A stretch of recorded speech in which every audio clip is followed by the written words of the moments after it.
বরবটি একটি লাভজনক সবজি। এতে রয়েছে প্রচুর পরিমাণে ভিটামিন সি, খনিজ পদার্থ, ক্যালসিয়াম, শর্করা সহকারে প্রচুর পরিমাণে অন্যান্য পুষ্টিগুণ সমৃদ্ধ। তাই আপনিও চাইলে আপনি বরবটি চাষ করতে পারেন। সবাইকে সালাম এবং শুভেচ্ছা জানাচ্ছি। কৃষি এর পক্ষ থেকে আমরা আজকে লাভ করব লাভজনক বরবটি চাষ।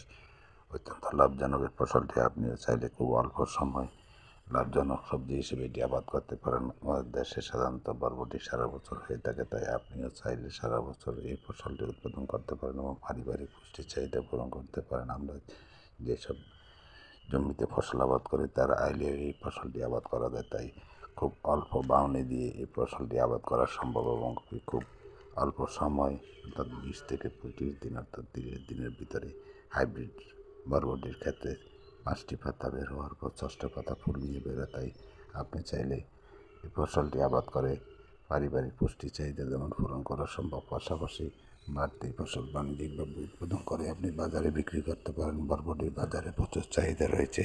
বর্তমানে আমাদের দেশে বরবটির বেশ চাহিদা রয়েছে, বিশেষ করে চাইনিজ রেস্টুরেন্টগুলোতে এখন বর্তমানে বরবটি সবজি রান্না করে খাওয়ানো হয় থাকে। এছাড়াও বরবটি রান্না করে, ভাজি করে, ভর্তা করে বিভিন্নভাবে খাওয়া হয়ে থাকে। তাই আপনি চাইলে এই বরবটি চাষ করতে পারেন। বরবটি চাষ করে একদিকে যেমন পারিবারিক পুষ্টির চাহিদা পূরণ করা সম্ভব, পাশাপাশি বাড়তি ফসল উৎপাদন করে বাজারে বিক্রি করে অর্থনৈতিকভাবেও লাভবান হওয়া সম্ভব। এই ফসলটি খুব অল্প সময়ে আসায় এবং কম বাউনিতে উৎপাদন করা সম্ভব বলে আপনি এই ফসলটি আবাদ করতে পারেন। খুব অল্প সময়ে ফসলটি থেকে ফলন পাওয়া সম্ভব।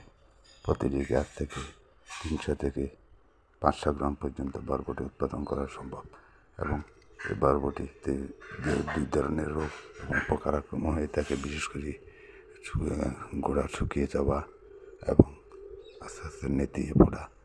এছাড়াও জাপ পোকার আক্রমণ এবং ফল ছিদ্রকারী পোকার আক্রমণ হয়ে থাকে। এই দুইটি রোগ এবং পোকা থেকে যদি আপনি সতর্ক থাকতে পারেন এবং রোগ এবং পোকা দমন করতে পারেন, তাহলে বরবটি বাম্পার ফলন উৎপাদন করা সম্ভব।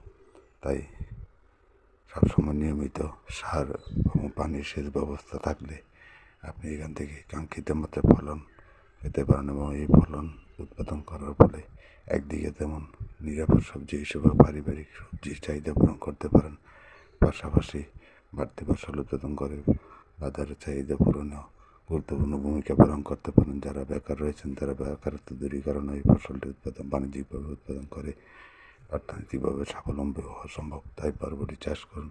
বরবটি চাষে আগ্রহী হলে আপনার যেমন অর্থনৈতিকভাবে লাভবান হওয়া সম্ভব এবং খুব অল্প সময় এখান থেকে ফসল উৎপাদন করে পারিবারিক চাহিদা এবং বাণিজ্যিক চাহিদা পূরণ করা সম্ভব। যদি ভিডিওটি আপনাদের ভালো লাগে তাকে লাইক, কমেন্ট, ফলো দিবেন। ধন্যবাদ।